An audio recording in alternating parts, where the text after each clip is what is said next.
মানে শ্রাবণী আজকে একটা নতুন রান্না দেখাবো। সেটা হচ্ছে একটা ওপার বাংলার রান্না। সেটা আমার এক দিদি তার শাশুড়ি করে খাইছিল, সে আমায় করে খাইছে। সেটা হচ্ছে শুক্তো, নাম হচ্ছে ভাঙাচোরা শুক্তো। এই শুক্তোটা একটু অন্যরকম শুক্তো, এটা মাছের মাথা দিয়ে তৈরি হয়। তাই মাছের মাথা তোমাদের পরে দেখাচ্ছি। তার জন্য নিতে হয় দেখো ঝিঙে, এই যে কাটুয়া ডাঁটা নিয়েছি, বেগুন আর আলু, ব্যাস এইটুকুই সবজি নিতে হবে। এই দিয়ে আমি রান্না করব। আর মাছের মাথাটা পরে তোমাদের দেখাচ্ছি। আগে আমি এগুলো কেটে ভালো করে কেটে নিই, তারপর ভাঙাচোরা শুক্তোর জন্য যে মাছের মাথা বলছিলাম, দেখো মাছের মাথা নিয়ে নিয়েছি, নুন মাখিয়ে নিয়েছি। তাহলে দুটো মাছের মাথা নিয়েছি, অল্প অল্প করেই আছে, এগুলো পুরোটা নেই। যাই হোক, আজ কড়াইয়ে তেল দিচ্ছি, গরম হয়ে যাক, তারপর ভাজবো। মাছের মাথাগুলো ভেজে নিই। মাথাগুলো আমার ভাজা হয়ে গেছে। এই তেলেই আমি রান্নাটা করব। প্রথমে আমি রাঁধুনি ফোড়ন দিচ্ছি। এবার দেখো সবজিগুলো আমি কেটে নিয়েছিলাম, ডাঁটাগুলো আমি একটু আগে দিয়ে দেবো। ফোড়ন দেওয়ার পরে ডাঁটাগুলো দিলাম। ডাঁটাগুলো একটু ভাজা ভাজা করে নিই, তারপর বাকি সবজিগুলো পরে দেবো। এদিকে দেখো বেগুন আর ঝিঙে আর হচ্ছে আলু, এই হচ্ছে ভাঙাচোরা শুক্তোর সবজি। এবার আমি এগুলো ভেজে নিয়ে রাখাগুলো আমি আলুগুলো দেবো।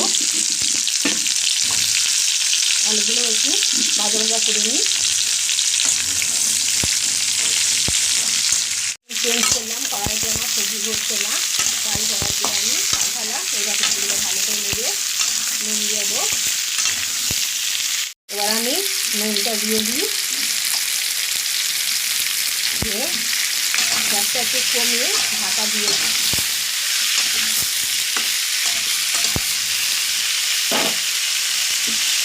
সবজিটা একটু নরম হোক।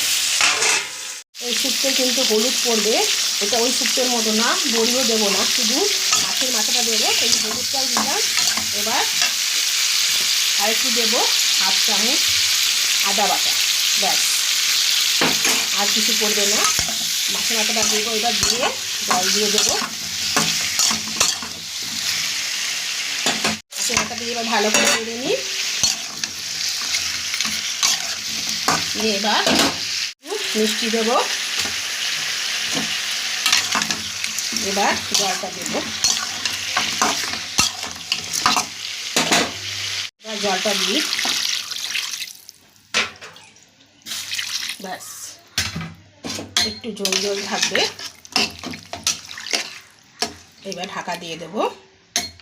তৈরি হয়ে গেছে আমার ভাঙাচোরা শুক্তো, একটা অসাধারণ রেসিপি।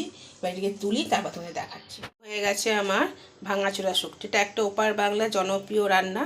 সেটা বললাম না, আমার এক দিদি এই রান্নাটা শাশুড়ি খাইছিল, আমাকেও সেই রেসিপিটা করে খাইয়ে আমার দারুণ লেগেছে। তাই সেই রেসিপি অনুযায়ী আমি ফলো করে রান্নাটা করেছি। সত্যি খেয়ে দেখলাম খুবই সুন্দর রান্নাটা। এই শুক্তোটা আর ওই শুক্তোটা অনেক পার্থক্য।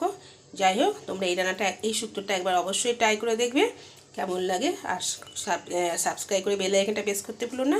আর কমেন্টে অবশ্যই জানাবা রান্নাটা তোমাদের কেমন লাগলো। সকলকে দেখার জন্য ধন্যবাদ।